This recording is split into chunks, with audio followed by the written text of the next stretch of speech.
Hello बच्चों, कैसे हैं आप सब। मेरा नाम है आशीष पांडे। आप पढ़ रहे हैं द टॉपिक मास्टर अपने प्यारे से यूट्यूब चैनल पर। यह है बोर्ड रिवीजन सीरीज या बोर्ड स्पेशल सीरीज, जिसमें हम लोग बात कर रहे हैं ऐसे टॉपिक की जो आपके बोर्ड एग्जाम के लिए बहुत ही ज्यादा इंपॉर्टेंट है। और हम रिवाइज करा रहे हैं चीजों को, एक वीडियो में पूरा टॉपिक रिवाइज करवा देते हैं। जैसे कि आज हम पढ़ने वाले हैं आपके लाइफ प्रोसेस का, आपको पता होगा एक्सक्रीशन वाला चैप्टर जो है, उसमें आज मैं आपको क्या क्या पढ़ाने वाला हूं कि what is the means of excretion, what is work mechanism of kidney, function of kidney, structure of kidney, internal structure of kidney, structure of nephron, function of nephron, यानी ये सारी चीजें आपको इसी वीडियो के अंदर कवर करवाई जाएंगी। और अगर आप देखेंगे ना, तो यहां से अगर आप देखेंगे तो बोर्ड एग्जाम ने, आपके बोर्ड ने बहुत सारे क्वेश्चन बना रखे हैं इन टॉपिक से, बहुत सारे क्वेश्चन। तो आपको इन टॉपिक्स की नोट्स भी मिल जाएगी और रिवाइज भी हो जाएगा बेहतरीन तरीके से, चीजें आपको समझ में भी आ जाएंगी। ठीक है, आ जाओ स्टार्ट करते हैं। बढ़िया तरीके से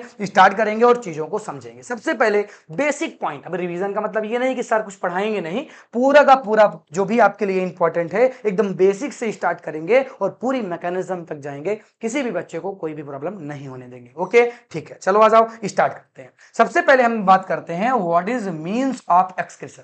देखो, सबसे पहले आप बात करें कि भैया है क्या एक्सक्रीशन। तो सिंपल सी बात यह है कि आपके बॉडी के अंदर बहुत सारी मेटाबॉलिक रिएक्शंस होती हैं, और मेटाबॉलिक रिएक्शंस अगर होना बंद हो जाएं तो यानी आप भगवान को प्यारे हो चुके हैं। सीधी सी बात है। जब तक मेटाबॉलिक रिएक्शंस हैं, जब तक ये रिएक्शंस चल रही हैं, तब तक आप जिंदा हैं। सीधी सी बात है। और अगर ये रिएक्शन एक बार बंद हो गई तो मतलब आप तो गए। ठीक है, चलो। तो मेटाबॉलिक रिएक्शंस नेसेसरी होती हैं किसी भी लाइफ प्रोसेस के लिए या किसी भी लाइफ के लिए, हमने मेंशन किया। और इन्हीं प्रोसेस के थ्रू वेस्ट मटेरियल तैयार हो जाते हैं, क्योंकि ये केमिकल रिएक्शंस हैं। यहां पर कुछ वेस्ट मटेरियल लगातार बनते रहते हैं। अब इन वेस्ट मटेरियल को शरीर से बाहर निकालना, बॉडी से बाहर निकालना बहुत ज्यादा इंपॉर्टेंट हो जाती है बातें। और इन्हीं को, इसी प्रोसेस को कि शरीर से बाहर इनको कैसे निकाला जाए, इस पूरी प्रोसेस को एक्सक्रीशन कहते हैं। बोलो क्लियर है क्या। ठीक है। अब waste material like carbon dioxide, like NH3, urea, uric acid, इन सबको रिमूव किया जाता है आपके बॉडी से, और इसी पूरी प्रोसेस को एक्सक्रीशन कहते हैं। बोलो क्लियर है।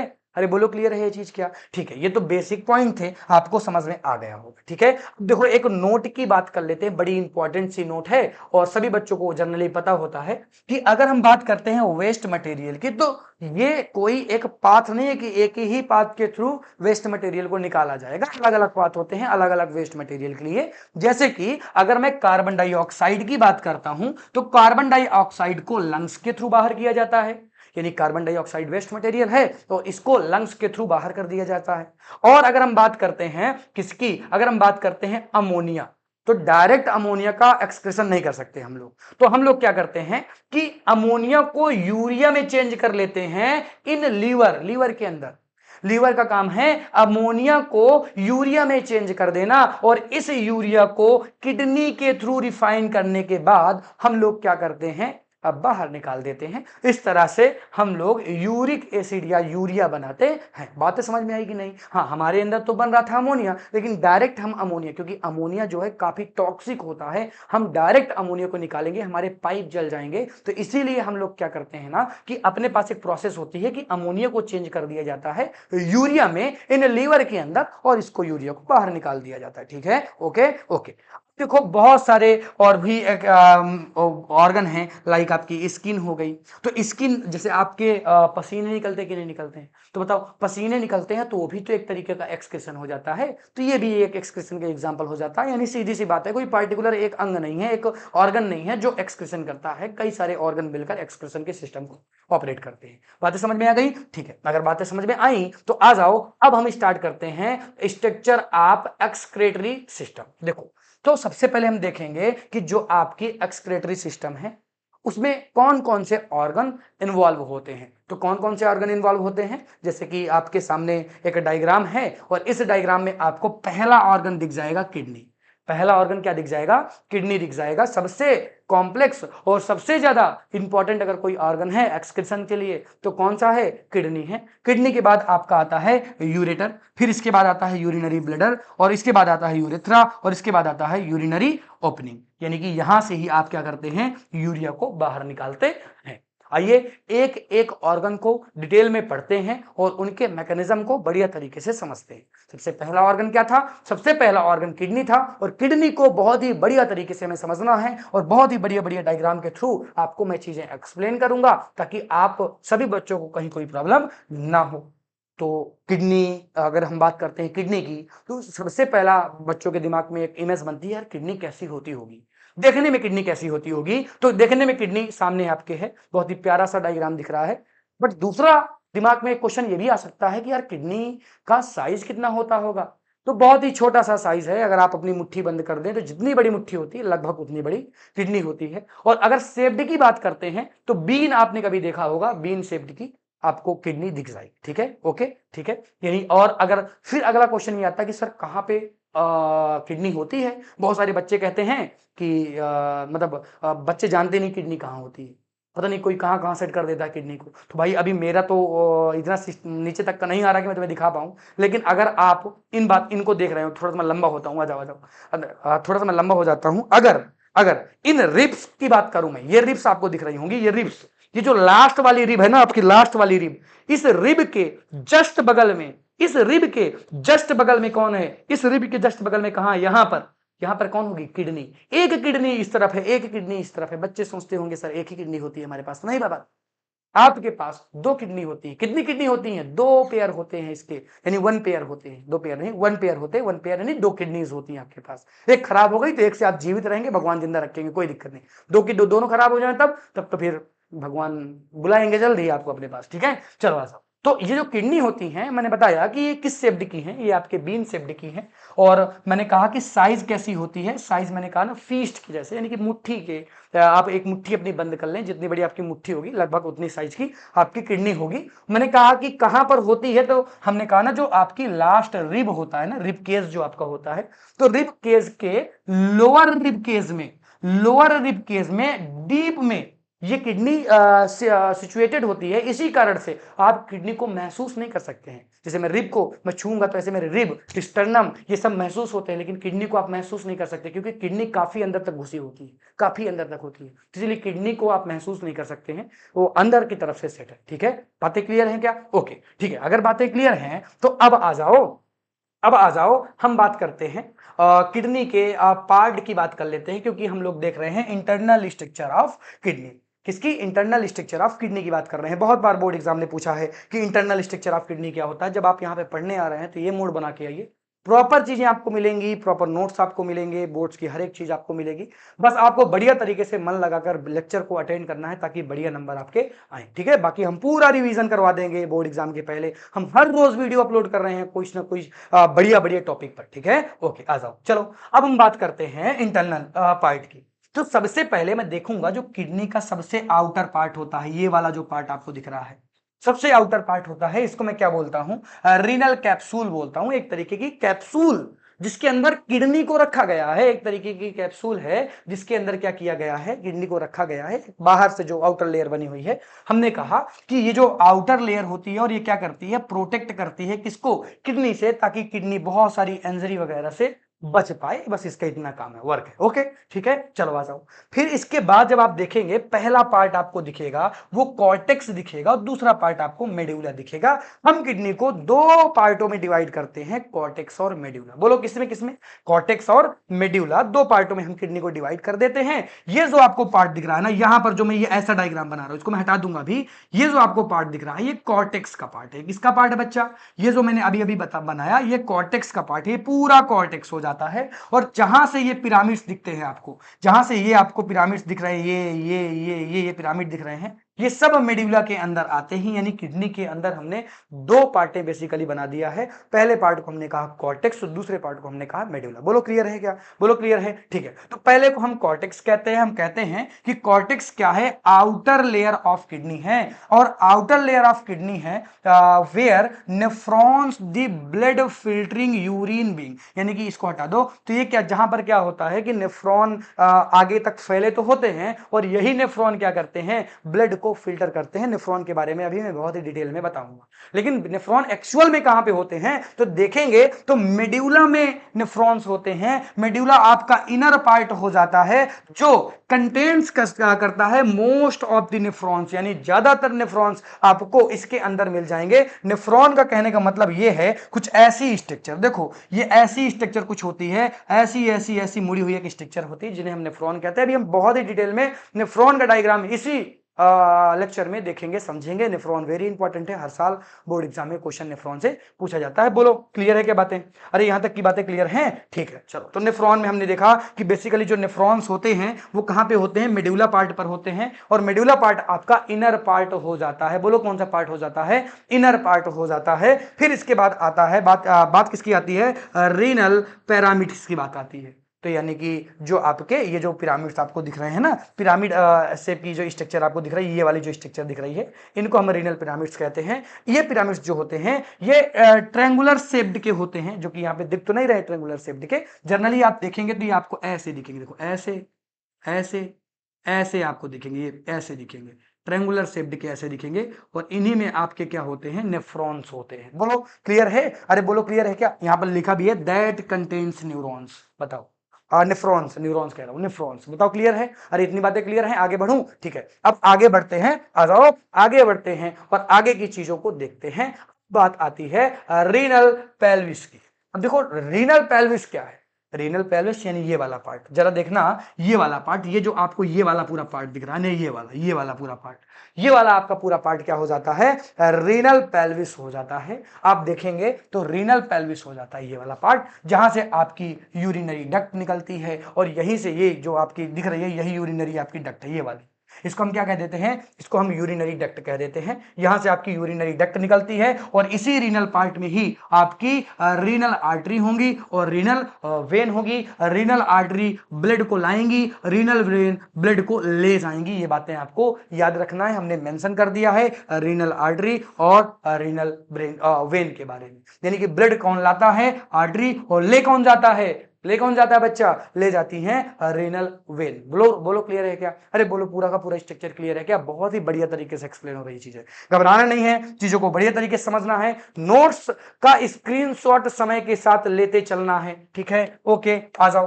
अब हम बात करते हैं नेफ्रॉन की, क्योंकि बार बार नाम आ रहा था नेफ्रॉन नेफ्रॉन नेफ्रॉन, और नेफ्रॉन तो बहुत ही इंपॉर्टेंट है आपके एग्जाम के लिए। नेफ्रॉन से बहुत ज्यादा क्वेश्चन आपके एग्जाम में पूछे जाते हैं। तो हमने क्या कहा कि each kidney is composed of about 1 million neurons, या एक ऐसी ट्यूब जिन्हें हम न्यूरॉन्स बोलते हैं। यानी कि आपकी जो किडनी होती है, सभी किडनी में 2 ही किडनी होती हैं, एक किडनी आपकी लगभग 1 मिलियन न्यूरॉन्स को कंटेन करती है। और न्यूरॉन की स्ट्रक्चर बड़ी कॉम्प्लिकेटेड है, आपके सामने स्ट्रक्चर दिख रही होगी, कितनी कॉम्प्लिकेटेड स्ट्रक्चर है। और इस स्ट्रक्चर को बनाना मैं अभी सिखा देता हूं आपको, तुरंत बनाना सिखा दूंगा, फिर नेमिंग में करवा दूंगा। और सोचो इस स्ट्रक्चर वाली लगभग 1 मिलियन ट्यूब, कितने मिलियन ट्यूब? लगभग 1 मिलियन ट्यूब। कितने? 1 मिलियन ट्यूब। तो ये 1 मिलियन ट्यूब होती हैं, और ये 1 मिलियन ट्यूब क्या करती हैं? क्या करती हैं? रीअब्जॉर्प्शन का काम करती हैं, फिल्ट्रेशन का काम करती हैं, सिक्रेशन का काम करती है। आगे हम पढ़ेंगे इनके बारे में। आ जाओ देखते हैं किस तरह से हम नेफ्रॉन की स्ट्रक्चर को बनाते हैं। अगर बोर्ड में आ गया तो सर आप हमें बनाना सिखा दें तो बड़ी कृपा हो जाएगी आपकी। आ जाओ दिखा देते हैं कि किस तरह से नेफ्रॉन बनाना है। बड़ा कॉम्प्लिकेटेड है, बट आपको मैं ट्रिक के जरिए बनाना सिखा देता हूं ताकि आपको दिक्कत ना हो। देखो सबसे पहले आपको क्या करना है? एक सी बनाना है। बोलो बना दिया क्या? एक सी बना दिया क्या? सी बनाने के बाद आपको ऐसे ले जाना है, ऐसे सांप बना दो, फिर ऐसे नीचे ले जाओ, फिर ऐसे ऊपर ले जाओ, फिर ऐसे एक सांप बना दो, फिर एक ऐसे ये बेल ले आओ, सीधा सीधा ये बनाओ। ये तो बन जाएगा, बहुत आसान है, ठीक है? बन जाएगा ना? ओके ठीक है, आ जाओ। देखो इससे आपको क्या करना है, इससे आपको ऐसे ले जाना है, इसको इसी के ऊपर एक लेयर चढ़ाते हुए ले जाओ, ऐसे लेयर चढ़ाते हुए ले जाओ, ऐसे करके इसको थोड़ा सा पतली कर देना एक जगह में, और इसको फिर से अपने मोटे कर दो यहाँ से अपनी जगह से, ठीक है। यहाँ से इसको मोड़ दिया ऐसे करके, इसको मोड़ दिया, इसको मोड़ दिया, इसको ऐसे थोड़ा सा जगह छोड़ दो और ऐसे इसको जगह छोड़ दो, ऐसे इसको कर दो, ये ऐसे बना दिया हमने। ये आपका पूरा का पूरा नेफ्रॉन बन गया। कितना इजी है नेफ्रॉन। यहां से आपके पाइप की कुछ वेन ऐसे करके आ रही होंगी, सॉरी इनको और अच्छे से बना देता हूं, ऐसे करके कोई ना कोई वेन आ रही होंगी यहां से और यहां से निकल जा रही होंगी। यानी आने वाली एक होगी और एक जाने वाली होगी, एक आर्टरिया होगी, एक वेन होगी। इस तरह से हमने बना दिया। इसका हम नाम, अब इसके बाद हम लोग क्या कर लेंगे, नेमिंग कर देंगे। इस तरह से हम डायग्राम बनाते हैं। बोलो, इस तरह से हम क्या बनाते हैं, इस तरह से हम डायग्राम बनाते हैं। यानी अगर मैं एक नेफ्रॉन की बात करता हूं तो एक नेफ्रॉन किससे किससे मिलकर बना होता है। एक तो रीनल कैप्सूल्स होती हैं इसमें, जिसमें रीनल ट्यूब्स होती हैं और इन्हीं रीनल ट्यूब्स से ग्लोमेरुलस बनता है। यानी यहां पर जो ये आपको दिख रहा है ग्लोमेरुलस हो जाएगा। अभी मैं बता दूंगा, सारी चीजें लिखवा दूंगा, ठीक है। और आपके यहाँ पे वोमेन कैप्सूल्स बनते हैं और बहुत सारी पीसीटी, डीसीटी, हेले लूप, कलेक्टिंग डक्ट, ये सब होती हैं एक किसके अंदर, एक नेफ्रॉन के अंदर, एक नेफ्रॉन की स्ट्रक्चर के अंदर। अब आ जाओ इसका स्ट्रक्चर ब्रीफ में देख लेते हैं, बढ़िया तरीके से इसी डायग्राम को देख लेते हैं। जिस तरह से मैंने बनाया था आप वैसे बना के आएंगे, क्योंकि समय बहुत कम होता है, वहां पे वैसे भी आप सजा नहीं पाएंगे। बोर्ड एग्जाम में बहुत ही पर्याप्त समय होता है, ठीक है। आ जाओ, चलो आ जाओ, देखो आ जाओ, इधर देखो। सबसे पहले हमने क्या कहा कि हमने कहा कि एक ऐसे वेन कोई आ रही होगी, एक जा रही होगी। हमने क्या कहा, एक को हमने कहा कि रीनल आर्टरी है, एक को हमने क्या कहा, ये ग्लोमेरुलस है। और ये जो आपका कैप्सूल में जो आपका ऐसे पूरा गुच्छा बन रहा है, इसको हमने ग्लोमेरुलस कह दिया। क्या कह दिया, ग्लोमेरुलस कह दिया। और इस पूरी कैप्सूल को वोमैन कैप्सूल कह दिया। क्या कह दिया, वोमैन कैप्सूल कह दिया। जो पास वाली ये मुड़ाव जो आपका पास वाला है, इसको हमने पीसीटी कह दिया। नाम याद रखना, पास वाली पीसीटी। और फिर इसके बाद जो दूसरा मुड़ाव था उसको हमने डीसीटी कह दिया, डीसीटी कह दिया, डीसीटी कह दिया। इसको हमने हेनले लूप कहा, ये जो लूप बन रहा है इसको हमने हेनले लूप कहा। और ये जो डक्ट बन रही है इसको हमने कहा कलेक्टिंग डक्ट। क्या कहा, कलेक्टिंग डक्ट। तो इस तरह से हम डायग्राम याद रखेंगे। डायग्राम आपको कई बार बनाना पड़ेगा, मेहनत करना पड़ेगा, तभी आपको डायग्राम याद होगा। अगर कोई दिक्कत होती तो फिर से कमेंट करना, प्रॉपर एक डायग्राम का वीडियो बना दूंगा कि किस तरह से डायग्राम को आपको बनाना है। आ जाओ, अब हम बात करते हैं फंक्शन ऑफ न्यूरॉन की। वेरी इंपॉर्टेंट है फंक्शन ऑफ न्यूरॉन कि फंक्शन ऑफ न्यूरॉन क्या होता है। तो एक तो फिल्ट्रेशन का काम करता है। न्यूरॉन क्या करता है, फिल्टर करता है ब्लड को। कहां पर फिल्टर करता है, ये जो आपका कैप्सूल बन रहा था, ये जो आपका क्या बन रहा था, कैप्सूल बन रहा था। इस कैप्सूल में आपका एक आने वाली वेन थी और एक जाने वाली थी। तो हमने क्या कहा, जो आपकी रीनल आर्टरी होती है और जो इसे हम एफरेंट आर्टरी भी बोलते हैं, यहां पर ये क्या बनाती है, ग्लोमेरुलस बनाती है। एक ट्यूब में खुलती है जिसे हम ग्लोमेरुलस कहते हैं। और यहीं पर वोमेन कैप्सूल बनता है। क्या बनता है, वोमेन कैप्सूल बनता है। यहीं पर क्या होता है, फिल्टर होता है ब्लड यहां से फिल्टर होता है। और ब्लड फिल्टर होने के बाद कहां पर जाएगा, ब्लड अंदर की तरफ चला जाएगा। ऐसे करके ब्लड फिल्टर हो जाएगा, ब्लड फिल्टर हो जाएगा। ब्लड फिल्ट्रेशन कहां पे हो रहा है, वोमेन कैप्सूल्स पर हो रहा है। मैंने बताया वोमेन कैप्सूल्स क्या होती हैं, ठीक है। ब्लड फिल्टर होगा, इसके बाद इसको आगे ट्यूब में भेज दिया जाएगा रीएब्जॉर्प्शन के लिए, जहां पर रीएब्जॉर्ब होंगी चीजें, लाइक आपका वाटर हो गया, ग्लूकोज हो गया, अमीनो एसिड हो गए। इन सब का क्या होता है, सेलेक्टिव रीअब्जॉर्प्शन होता है। यानी रीअब्जॉर्ब्ड होती हैं, सेलेक्टिव मतलब ऐसा नहीं कि सब कुछ रीअब्जॉर्ब हो जाएगा।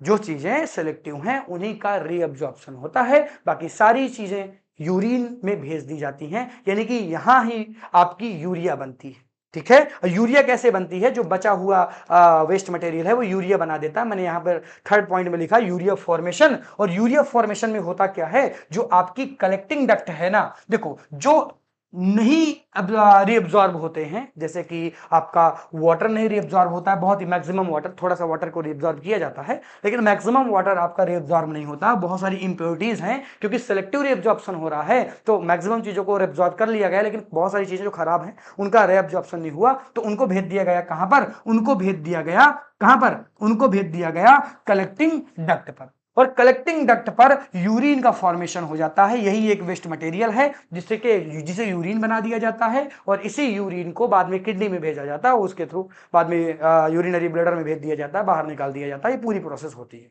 बोलो समझ में आया क्या? हाँ ठीक है, समझ में आया तो आ जाओ अब हम आगे बढ़ देते हैं, फंक्शन ऑफ किडनी की बात कर लेते हैं। फंक्शन ऑफ किडनी में बच्चे बहुत पढ़ते हैं, मैं कहता हूं मत पढ़ो, एनसीईआरटी में है ही नहीं, कभी पूछा नहीं गया है। आपको बोर्ड के अकॉर्डिंग पढ़ना है यार, बहुत ज्यादा नहीं पढ़ना, देश भर की चीजें पढ़ के आओगे, लिख के आओगे, कोई मतलब नहीं है। सीबीएसई नंबर भी काट लेती है ज्यादा लिखने का, तो इतना ज्यादा आपको लिखना नहीं है, जितना आपके सिलेबस में है उतना ही पढ़ो, उतना ही लिखो, उतने से आएगा। ठीक है, तो आपको मैं जो फंक्शन बता रहा हूं आपको इसी तरह से फंक्शन लिख के आना है। मैं फंक्शन एक्सप्लेन कर देता हूं। एक तो ब्लड को फिल्टर करने का, बताओ किडनी क्या करती है? अभी तुमने देखा ब्लड को कैसे फिल्टर कर रही थी, वेस्ट मटेरियल को फिल्टर कर ले रही थी, उसी से यूरिन बन रहा था। तो हो गया रहा है कि एक तो ये ब्लड को फिल्टर करती है और यूरिन का फॉर्मेशन करती है, और ब्लड को मतलब इसमें मेंटेन करती है फ्लूइड बैलेंस को। फ्लूइड बैलेंस यानी कि आपके फ्लूइड में अगर वेस्ट मटेरियल आ गए तो वेस्ट मटेरियल को निकाल ले रही है ऐसे। और आपको प्यास लगेगी तो बार बार रीअब्जॉर्प्शन होगा, प्यास नहीं लगेगी तो बढ़िया मात्रा में पानी निकलेगा बाहर यूरिन के थ्रू। समझ रहे हो मेरी बात को? तो यानी ये मेंटेन करती है फ्लूइड बैलेंस को, रेगुलेट करती है ब्लड प्रेशर को, एसिड एंड बेस को कंट्रोल करती है, और साथ ही साथ क्या करती है, विटामिन डी को एक्टिव करती है, विटामिन डी को एक्टिव करती है, और इलेक्ट्रोलाइट्स को भी कंट्रोल करती है। यानी जैसे सोडियम हो गए, पोटेशियम हो गए, ये सब आयंस जो होते हैं इलेक्ट्रोलाइट्स वाले, इन आयंस को भी ये रेगुलेट करती है, एक बैलेंस में बनाए रखती है। यही इसका वर्क हो जाता है। इतनी ही बातें आपको याद रखनी है, इतनी ही बातें आपको बोर्ड एग्जाम में लिखनी है। आई होप ये कंप्लीट लेक्चर आपको समझ में आया होगा, जहां पर मैंने बात की है आपके अबाउट एक्सक्रीशन की, और इसके बाद एक्सक्रीशन में कुछ नहीं बचता। ये वन एंड फाइनल वीडियो है आपके बोर्ड एग्जाम के लिए, इससे बाहर क्वेश्चन नहीं पूछा जाएगा। ठीक है, सभी क्वेश्चन आप देख लें कभी, अगर आप क्रॉस चेक करेंगे तो आपको ऐसा कोई क्वेश्चन नहीं मिलेगा जो हमारे इस वाले लेक्चर में नहीं था और आपके बोर्ड एग्जाम में आया। सभी क्वेश्चनों को कवर करवा दिया गया है, सभी के आंसर्स बता दिए गए हैं। आई होप लेक्चर देखने में आपको मजा आई होगी। लाइक और शेयर जरूर करें, सब्सक्राइब डजंट मैटर, बट आपको शेयर करना है वीडियो को, लाइक करना है वीडियो को। धन्यवाद, टाटा बाय बाय। मिलता हूं कल एक बहुत ही इंपॉर्टेंट टॉपिक के साथ। टॉपिक तो देख लो क्या है कल का, अरे टॉपिक देख लो, कल मैं आपको पढ़ाऊंगा ट्रांसपिरेशन। ट्रांसपिरेशन बहुत ही इंपॉर्टेंट टॉपिक है। 2015, 16, 17, 18, 20, 21, 22, 23 ये सभी क्वेश्चन आपके बोर्ड एग्जाम में पूछे गए हैं। कल हम इन्हीं की डिटेल में चर्चा करेंगे। धन्यवाद, टाटा बाय बाय।